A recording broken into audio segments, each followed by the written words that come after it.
नमस्कार, बहुत स्वागत है आपका। आप देख रहे हैं धर्मासन मार्ग।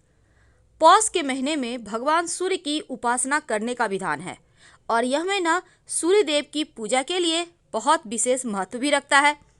लेकिन चूंकि इस बार की पूर्णिमा गुरुवार के दिन है और श्री हरि का सबसे प्रिय दिन है, चूंकि पौष की महीना ही बहुत ही पावन माना जाता है और पूर्णिमा के दिन धर्म कार्य करना, स्नान दान करना, ये बहुत महत्व रखता है। और पौष के पूर्णिमा में विशेषकर पवित्र नदी सरोवर में नहाने का विधान है। पौष की पूर्णिमा के दिन अपने भाग्य को बदलने के कुछ विशेष प्रयोग भी किए जाते हैं।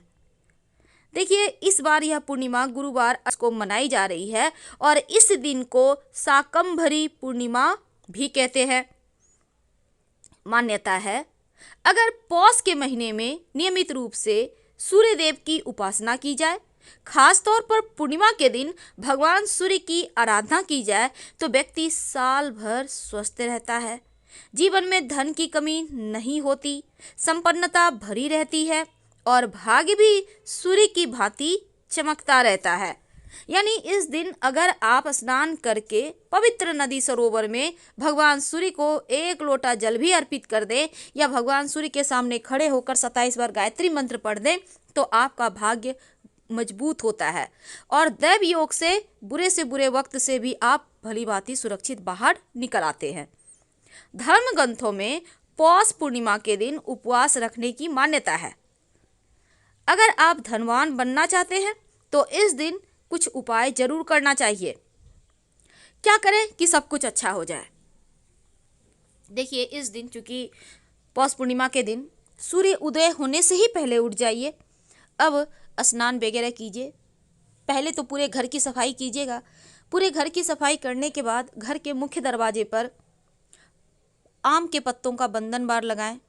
शुभ मंगल प्रतीक चिन्हों से घर के दरवाजे को सजाइए और इसके बाद स्नान वगैरह करिए। लाल कपड़े पहन लें, कोई भी एक कपड़ा चलेगा। अब एक तांबे के लोटे में या जो भी आपके पास लोटा है उसमें जल भरें। हाथ में जल लेकर ओम ओम ओम शब्द के मंत्र का कम से कम 27 बार उच्चारण करें या आप गायत्री मंत्र ही पढ़ लें। फिर आप इस जल को पूरे घर में छिड़क दें। ऐसा करने से आपके घर की पवित्रता बढ़ेगी। अब पूरा जल नहीं छिड़क देना है, थोड़ा सा छिड़कना है, बाकी के किसी पौधे में डाल दीजिएगा। सूर्य देव का मंत्र तो आपको पता है, ओम आदित्याय नमः, ओम घृणी सूर्याय नमः। कोई भी मंत्र आप इस दिन पढ़िए।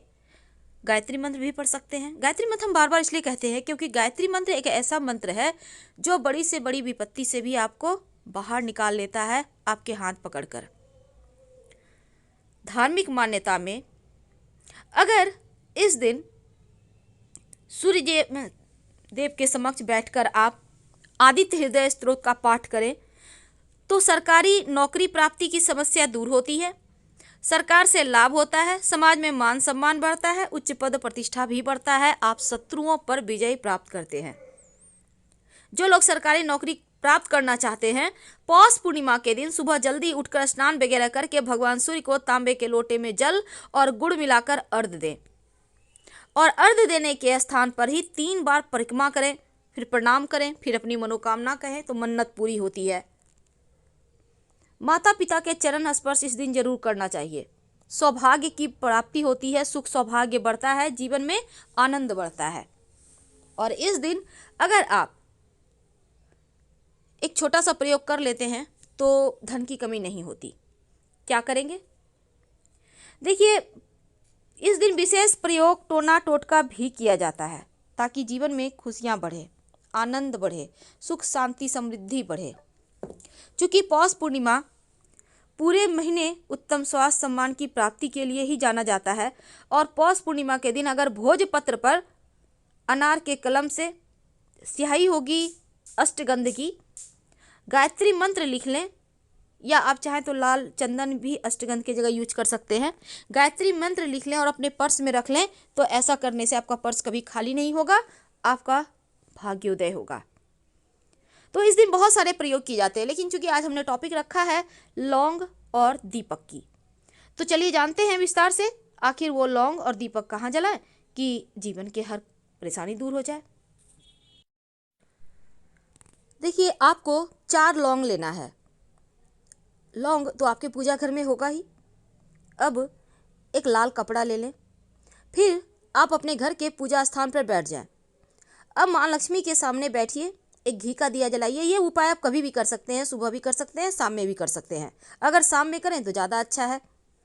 अब जब आप दिया जलाइएगा तो उसमें 2 लौंग डाल दीजिए, और जो 2 लौंग है उसको आप लाल कपड़े में बांधकर माँ लक्ष्मी के सामने रख दें। कुछ देर के बाद आप उसको उठाइए, अपने घर के धन स्थान पर रख दें। आपकी समस्त मनोकामनाएं पूर्ण होगी। अगर कर्जों से समस्या है तो कर्जों से मुक्ति मिलेगी, और जीवन में जो धन की मुश्किलें हैं वो तो समाप्त होगी ही। और दीपक के पास जो लौंग जल जाए, जब बाती शांत हो जाए, दीपक शांत हो जाए, तब बाद में उठाकर कहीं मिट्टी में दबा दीजिएगा, कहीं भी घर में या घर के बाहर, कोई दिक्कत नहीं है। और ये दीपक अगर मिट्टी का हो तो और अच्छा, नहीं तो फिर किसी धातु का भी दीपक आप जला सकते हैं। लेकिन हाँ, जब ये उपाय कीजिएगा तो किसी से बातचीत करना, किसी से चर्चा करना, ये आपके लिए सही नहीं रहेगा। इसलिए ये उपाय शांत बैठकर कीजिए। आप यकीन मानिए, आपके जीवन की कठिन से कठिन परेशानियों से आप बहुत आसानी से निकल आएंगे। तो ये दीपक का उपाय आपको इस पूर्णिमा के दिन करना ही करना है। दूसरी बात, कभी कभी क्या होता है, जीवन में बहुत धन की कमी महसूस होती है, बाहर नहीं निकल पाते हैं। ऐसे में क्या करेंगे? तब आप एक छोटा सा प्रयोग करें। पौष पूर्णिमा की रात शाम में हनुमान जी के सामने चौमुखा एक दिया जलाइए। चौमुखा दिया सरसों का तेल का होगा, इसमें डाल दीजिएगा एक लौंग। एक लौंग याद रखिए। अब चौमुखा दिया जलाइए और एक लौंग डाल दें। ऐसा करने से अपने घर के पूजा स्थान पर ही जलाएं। घर की नकारात्मक शक्तियां खत्म हो जाएगी, आपकी तरक्की होगी, माँ लक्ष्मी प्रसन्न होंगी, हनुमान जी की कृपा से आपके सारे कष्ट मिट जाएंगे। तो ये छोटा सा प्रयोग है, लेकिन आपके जीवन के बड़े से बड़े परेशानी को दूर कर देगा। माना जाता है कि पौष पूर्णिमा के दिन अगर रात में शाम के समय घर में आप एक दीपक जलाकर अपने घर के किसी अंधेरे कोने में रख दे तो दरिद्रता दूर होती है और घर में देवी लक्ष्मी का वास होता है। वैसे ये भी है कि इस दिन 5 दीपक जलाना चाहिए। कहाँ कहाँ? एक तो आप अपने घर के तुलसी जी के पास जलाएं, अपने घर के पूजा स्थान पे जलाएं। एक जैसा हमने कहा, सरसों के तेल का दिया हनुमान जी के लिए आपको जलाना है ताकि पूरा घर आपका बेहतर हो। पास के किसी शिवालय में जरूर जलाइएगा, और पास में जो नदी सरोवर है वहाँ पर जाके जलाएं। अगर नदी सरोवर नहीं जा सकते, अपने घर के ही जहाँ पर पानी का स्रोत है, आपके किचन में होगा, बहुत सारे लोगों का पूजा घर में भी होगा पानी का स्रोत, जहाँ भी है वहाँ पर आप जला दें। या फिर आप किसी बर्तन में पानी रखकर पूजा स्थान पर रखिए, उस पर ही दीपक जला दें। ऐसा करने से आपको गंगा स्नान का, पवित्र नदी स्नान में स्नान करने का और दीपक जलाने का पुण्य फल मिलता है। फिलहाल आपसे विदा लेते हैं। हर हर महादेव। धन्यवाद।